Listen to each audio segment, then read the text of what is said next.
Welcome everyone to the Liverpool.com podcast. I'm your host David Comerford and I'm joined once again by the Liverpool.com editor, Matt Addison, to continue our series of deep dives into the Liverpool squad ahead of next season. And having pivoted to the defence last week with Andy Robertson, we're going to stay on the defenders this week and look at Virgil van Dijk. And Matt, I want to start off by talking about a poll I put on my Twitter account the other day.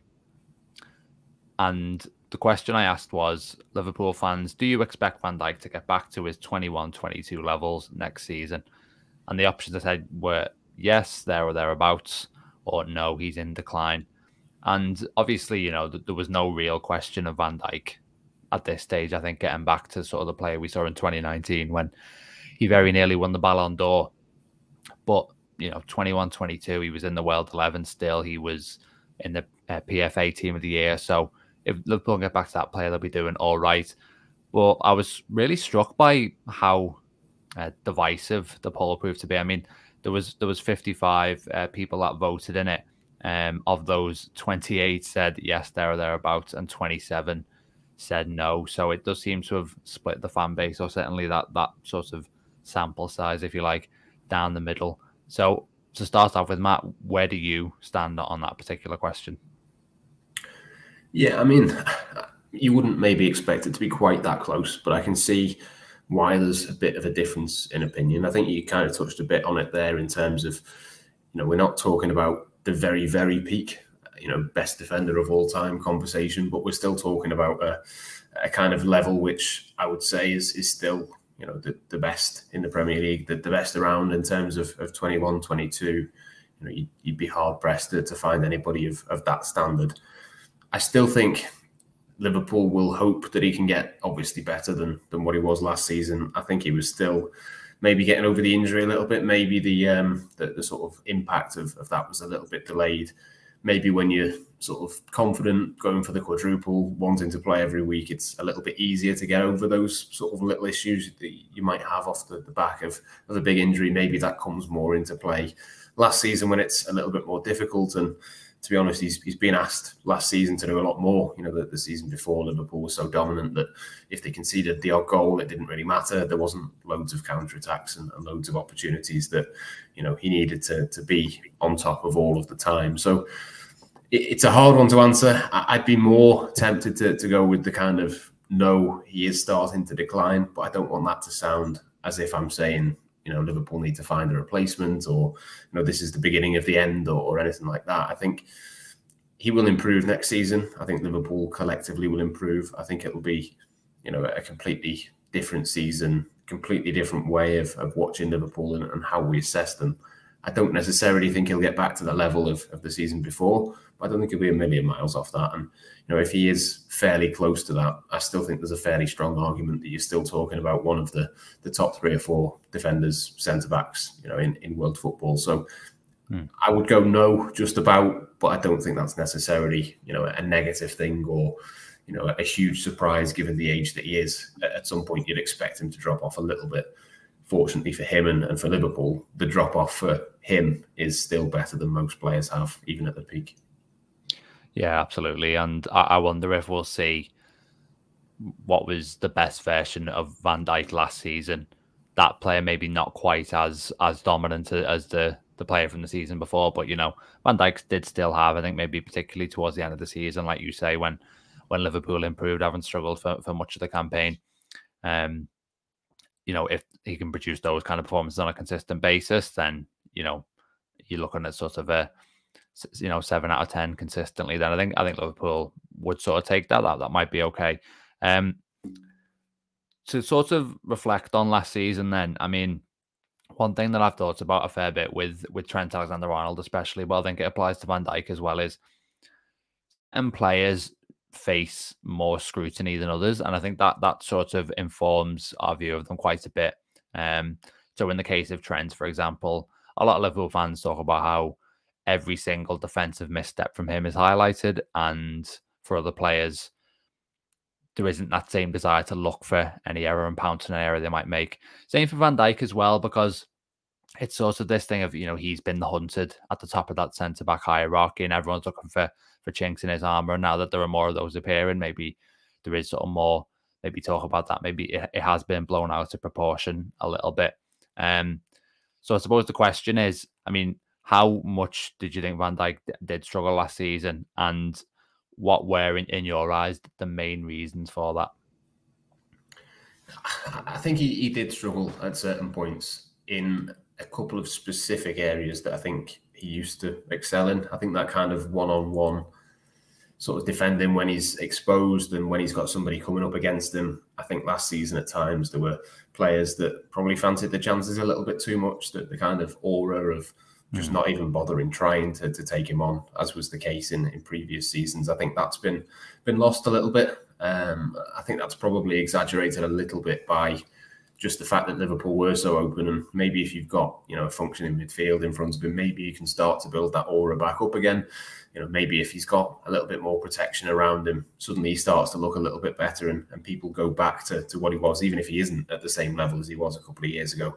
Maybe the perception could quickly go the other way. But I think you're right as well to compare him to Trent in the fact that we seem to sort of look for errors. There was, you know, a big thing, I can't remember who it was, that eventually dribbled past him after so many matches had gone by where no one had dribbled past him, and suddenly that was a big thing. You know, most defenders would get dribbled past at least once in every match. It's hardly unusual for that to be the case. But with him, you know, the standards are a little bit different. So I think it's a combination of the two, really. I do think there was a little individual drop off from him, but I think, you know, there's also a big scrutiny over him. I think at times last season as well, there was maybe a little bit of almost an overconfidence or a kind of sort of overcompensation in terms of Liverpool didn't want to look like they were panicking or didn't want to look like they were changing too many things, because they wanted to look like they were sort of in control and, you know, the same team that they had been previously,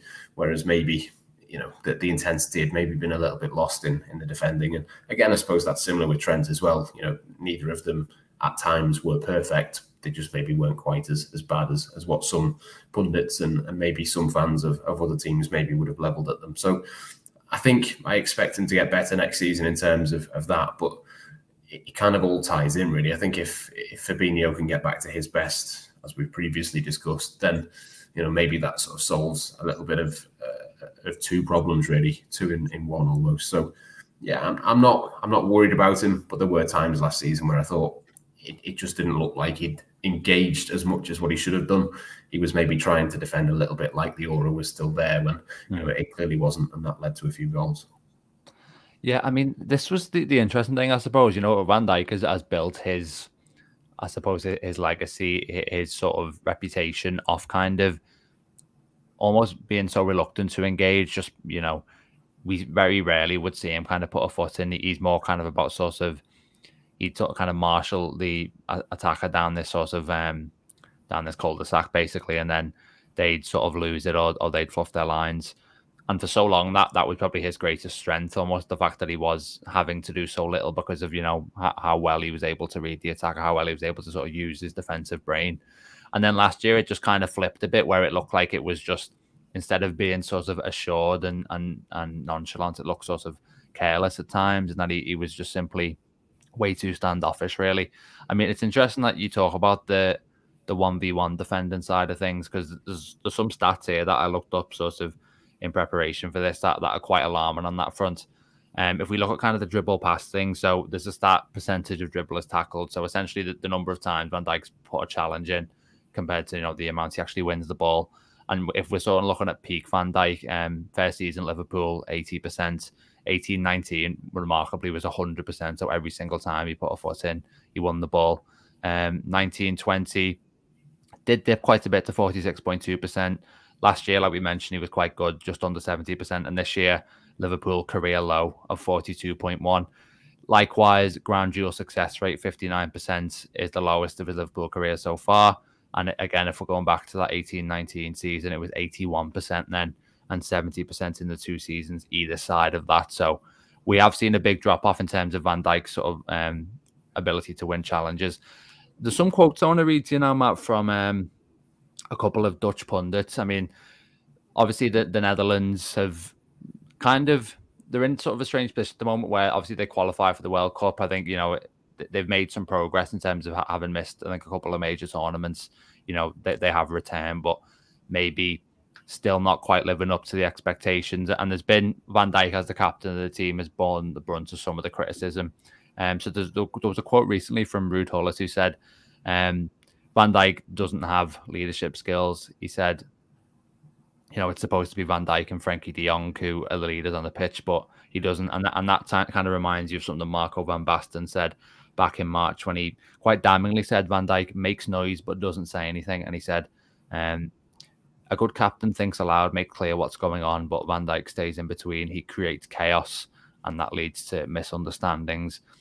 So, I mean, originally my angle on this was going to be, you know, Van Dijk's in a bit uncharted territory here because he's been sort of revered for so long, is now facing criticism. But reading that again, I almost wonder if one of the big problems with Van Dijk is because he has been the bedrock of the Liverpool defence for so long, when he loses that aura, like you mentioned, do you think things just kind of unravel around him a little bit in a strange way he did last season, despite being probably his poorest season Liverpool shirt, actually show how important he is to the side?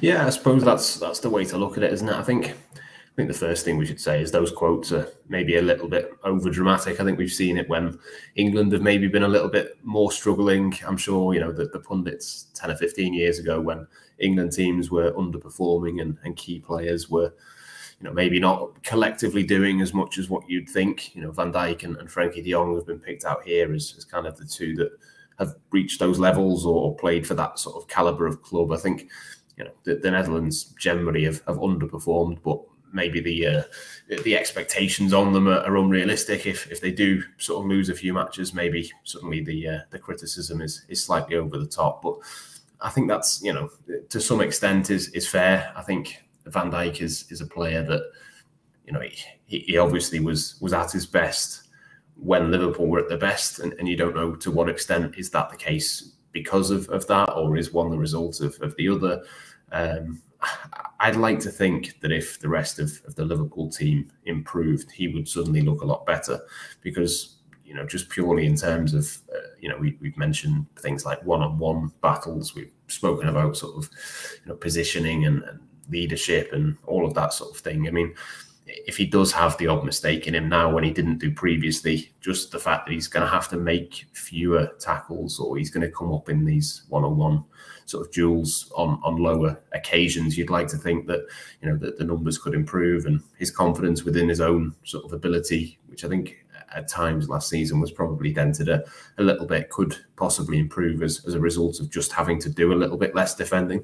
I think if you've got, you know, we've not necessarily seen the sort of typical pass from Van Dijk on the left side of the defence over to Salah, for example. We saw that a little bit less last season, which I think is probably a confidence issue, and again sort of ties in with, you know, how Liverpool play collectively. But I just think, you know, for him, he is a player that needs a couple of bits around him to be able to make himself look good, and that sounds like it's a criticism, but it's almost like you say that the reverse of that is true, really.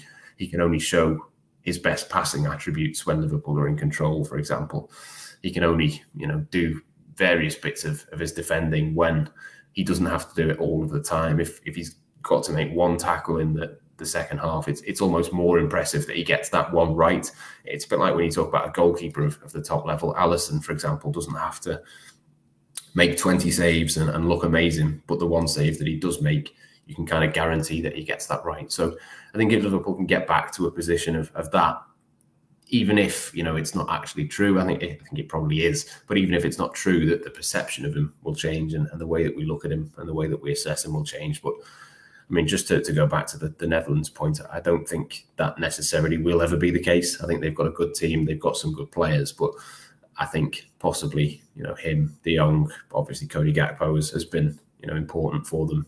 Beyond that, it's not really a team with the same level and the same ceiling as Liverpool. So I'm sure the criticism will continue. He is obviously, you know, their best player and the one that you would look at and think has got to drag them forwards. But I think it's almost impossible for a centre-back to drag his nation forwards. It's not like Mohamed Salah, where, you he's obviously comfortably Egypt's best player. It's a lot easier for him to be able to have an impact than it is for Van Dijk. So I wouldn't worry too much about the Dutch stuff. And there's always been a little bit of chaos around the Netherlands over the last few years, and not qualifying, and everyone sort of thinking it's a calamity, which I get to a certain extent. But purely in terms of what I think he'll do for Liverpool, I think that the criticism doesn't necessarily match up in terms of the performances.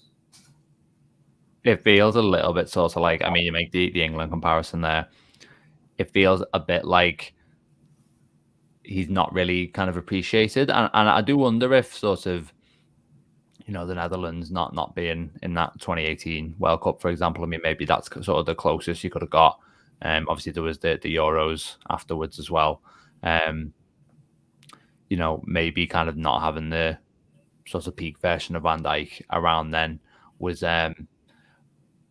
one of the factors that leads into that, in terms of, not kind of giving them, because it does seem like a little bit of a lack of respect on that front. I mean, it is sort of really intense criticism and stuff. And, he naturally, I suppose, like you say, Matt, has formed into a little bit of a scapegoat. I mean, I take your point in terms of, obviously, Liverpool need to clearly protect their defence a lot better with their midfield and obviously their front line as well. The press starts from the front.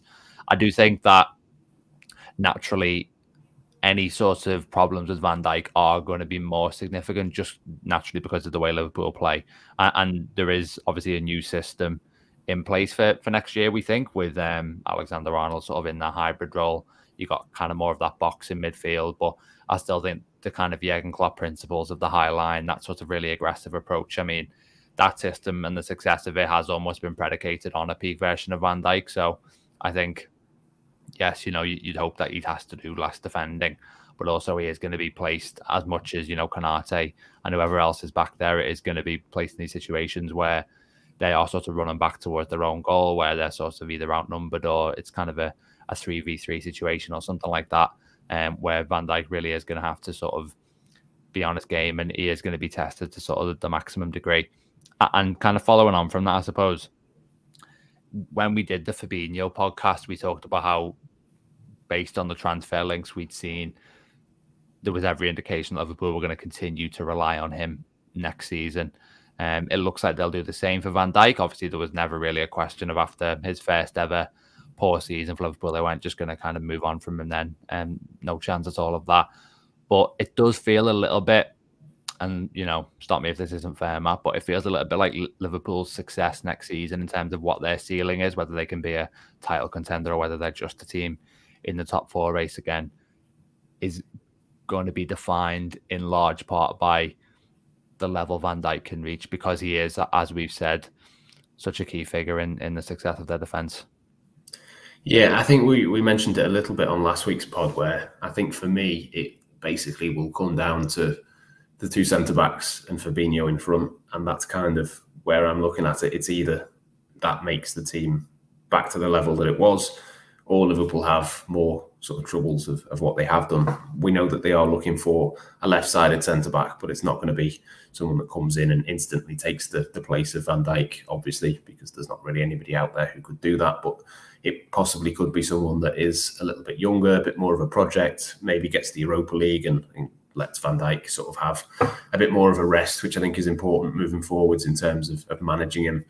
Obviously, partly because of the injury and partly because of his age. But for me, it just purely comes down to, Fabinho and that trio of, the number 6 and the two centre halves. If you can get to a position where 2 out of the 3 of those are back to kind of close to peak levels, similar with Fabinho to Van Dijk, I don't think it'll necessarily ever happen again that he's absolutely at his peak as what he has been in the past for Liverpool. But if you can get as close to that as possible, I'm not really too worried about the rest of the team. I think Addison had a brilliant season. The fullbacks, I'm not concerned about. The midfield, they're going to sort, and the forwards, there's more than enough goals there. I think for me, the difference between Liverpool and City is just that little bit of defensive solidity. Obviously, City have got that with the way that they've played with, the 4 centre halves playing across the back 4. They're looking at Guardiola for a huge amount of money. Declan Rice potentially might still go there. There's a number of bits there. Rodri being the best in the world, not just the Premier League, in terms of playing in that sort of holding midfield position. I think if Liverpool can get Fabinho and Van Dijk back to the levels that they were at, the rest of the team will just sort of take care of itself. Obviously, it helps if the rest of the team can help them get back to their best, but I really do think Liverpool's fortunes next season basically come down to that. And I think because the club don't have the resources, and we'll come on to this more in a second, the resources to go out and get a Vardiel, a player we know Liverpool like from what we've read and what we've heard. They don't have the resources to get him. They don't necessarily. I mean, they might bring in someone who can play that number 6 role, but it isn't going to be someone who sort of can compete with Rodri, for example, the player that you pick out there, Matt, because of that kind of scenario with the club's resources, with the club's budget. Then they have to rely on Van Dijk and Fabinho for next season, really, and that is a gamble based on how much they struggled for parts of last season, and it is, as we've said, going to be one that plays a big role in determining kind of the trajectory of Liverpool's campaign.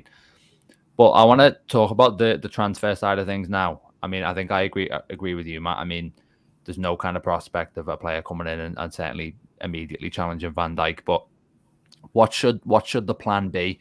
I mean, are we looking at kind of another Ibrahima Konate coming in, basically? But is it going to be someone who maybe next season, maybe the year after that, can sort of challenge Van Dijk and take his role to be that almost long-term successor to play alongside Konate in that left-sided centre-back role? I mean, it's obviously hard to find a player who's going to be up to that standard, but I suppose the challenge with that is, even if you do find another Konate, perhaps you need someone who can almost pressure Virgil van Dijk to almost have that kind of accountability. I mean, maybe that was part of the problem last season as well, and maybe in an ideal where Liverpool would have more of a safety net, as in a genuine, compelling alternative. But right now, it's just hard to think that they will be able to sort of bring someone like that in this summer. Yeah, that's got to be the plan, I think, is to repeat that transfer and have the three of them. The two that they've got now are obviously first choice. And I think a big part of the issue at centre-back last season was that Matip had a pretty poor season, didn't look particularly good whenever he came in. And Joe Gomez just really has never got back to the levels that we know that he is capable of, or was capable of. Whether he still is, that there's a little bit of a question mark, but there wasn't really, if the first choice two were fit, which they weren't often enough, they both missed, various bits of football over the last couple of seasons. I think if you've got a third person, even if it moves Van Dijk from left to right and you bring somebody else in who's kind of a backup option for him, but play him on the left side, whatever it might be, I think they need a little bit more depth and a little bit more quality. And like you say, whoever this new person is, hopefully is better than Gomez and Matip instantly, and can sort of pressure the two centre-backs in front of him and make sure that, those two players are at their best, because, you need that, don't you? You need that in any position. That there's not really too many positions across the pitch where, Liverpool don't have more than one option, or, next season, for example, Diogo Jota can push Luis Diaz to get to new levels and that sort of thing. I think you need that at centre-back as well. And it kind of goes back a bit to the complacency and the lack of intensity that Liverpool had at centre-back that we talked about a little bit earlier on. I think it'd be important to get that. If Van Dijk is going to get back to his best, maybe he just needs that little bit of a shove from somebody who's trying to take his position. And yeah, ultimately, you're not going to find someone who's better than him, but I think you can definitely find an improvement on the backup options that Liverpool had last season. And I'm pretty sure that they will go out and get another centre-back this summer. I think that'll be, a big part of the plan, short-term, but long-term as well. It could be someone that's got a ceiling. I think already we've seen, obviously, Konate has taken over from Matip in terms of being number one, but the initial plan with him was that he would be that backup and have that step over the next few months. And obviously that has happened. Whether it would happen as quickly with somebody being able to overtake Van Dijk, I don't necessarily think that that's the case, but they are going to have to think about it. And ultimately, again, if Liverpool can find someone who can come in and take a few of those minutes off Van Dijk, you're just prolonging his career effectively, aren't you? You kind of, by bringing in someone who has the potential to replace him, you're pushing back the conversation that has to happen at some point. The longer we can put off that, the longer you can sort of preserve Van Dijk's energy levels and his ability to play at the top level, the better. But the only way that you can do that sort of in a weird way, is by trying to sign someone who can replace him in theory. So, yeah, I think that's a big part of the summer really for Liverpool, and it remains to be seen sort of who is the number one target. We've spoken about Mickey van der Ven before. Gonzalo Inacio at Sporting has been mentioned a couple of times. It wouldn't surprise me if one of those two was high up on the list. But beyond that, there's not really been too much of an inkling in terms of who that might be. So I'll be interested to see kind of how the rest of the summer pans out in terms of that. But I think left-sided centre-back is pretty much an absolute must really for Liverpool this summer. Yeah, it very much looks like the club are going to lean towards that kind of mould of centre-back rather than someone who, like, Benjamin Pavard or maybe Timber would be maybe more leaning towards the right-hand side. I think you made quite a good point earlier, Matt, as well, in terms of, on the thing about managing Van Dijk's load and trying to keep him in as good condition as you can, having the Europa League and, Van Dijk would have been playing sort of every Champions League group game probably. And then obviously, the knockouts as well. You're going to give him basically 6 midweeks off, you would have thought. I mean, maybe he plays in a couple of them, and depending on how the group stage goes, etc. But the odds are, Van Dijk will have to play sort of less football on that front. I think also the Konate idea is ideal in the sense of, like you say, he played the odd Premier League game, but it was mostly Matip who sort of covered that competition, and then Konate obviously playing in Europe as well. And you could sort of repeat that next year, as you mentioned, Matt, with sort of someone who plays in the Europa League instead. And that could be the ideal kind of transition, even though, like you say, it's not going to be quite as swift as it was with Matip. It would probably be over a more extended period.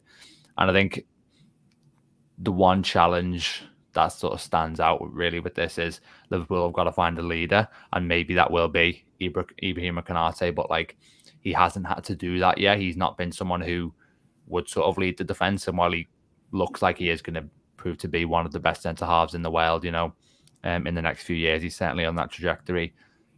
Does that necessarily mean that he can kind of lead the defence? Maybe not. So is that something Liverpool have got a target as well with the profile? Because they've got basically the defenders they've had so far have basically followed Van Dijk's lead, but eventually they're going to be the person who needs to kind of take control of it. And yeah, I think the interesting thing with Van Dijk too is, Liverpool handed him this long-term deal.